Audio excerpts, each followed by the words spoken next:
Hey, what's going on, man? It's your boy Buck. It's the best day of my life. Tomorrow is not promised. Go ahead and do your little dance while they still playing your song. Stay your ass out of prison. Stay out of prison, bro. They found guns. They found a gun, but they have more guns that they have found and they hadn't made it public yet. We diving off into it.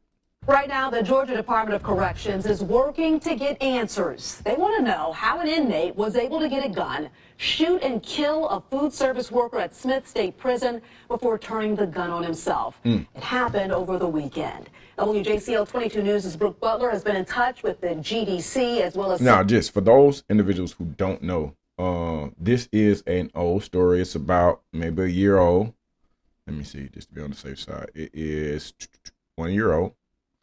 And they found a firearm. They found a firearm because an inmate unalived a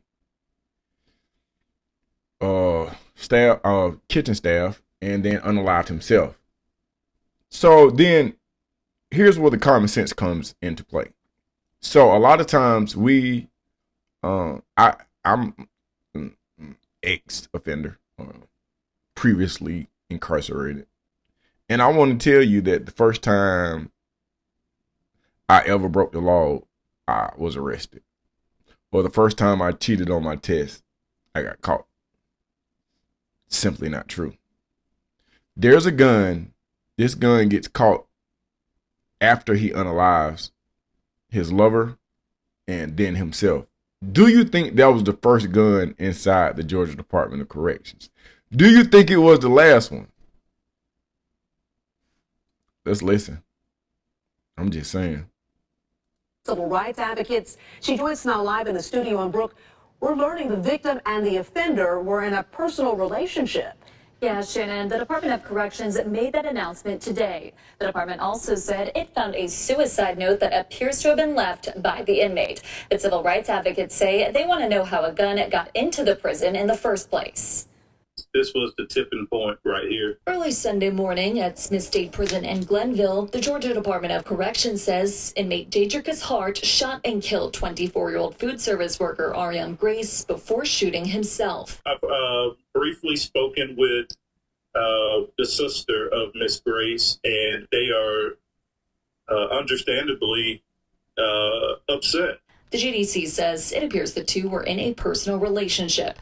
The Corrections Department says it has recovered the gun used. It's now working to learn how the firearm got into the prison to begin with. I don't think they've ever had anything like this happen before inside of a facility. Brian Randolph is with the Human and Civil Rights Coalition of Georgia. He tells me he actually contacted the GDC last year, telling them he heard a gun was in the prison. So we were tipped off in May of last year of a possible weapon that had been dropped off via a drone. He says he sent this text message to GDC's general counsel telling her exactly what he was told. We never heard anything else about it. We reached out to the GDC asking them about this. They said, quote, that was investigated by our Office of Professional Standards and no leads were developed.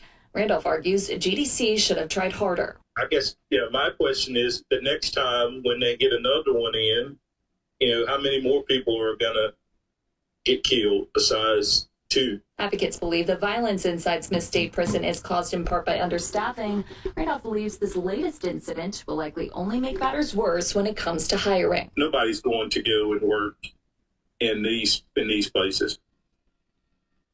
I've reached out to the governor's office asking for a response to this. I haven't heard anything back. And you won't. Here's the situation. Here's the hardcore truth.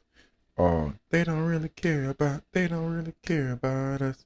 And when I say us, I mean those humans who are incarcerated. Gangland has taken over. Chain gang is off the chain. Staff is not competent enough. The powers that be either don't care or it is a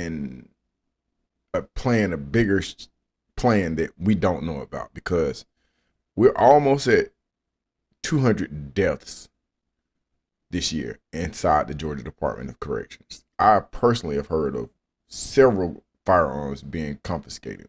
The latest was at Telfair Prison.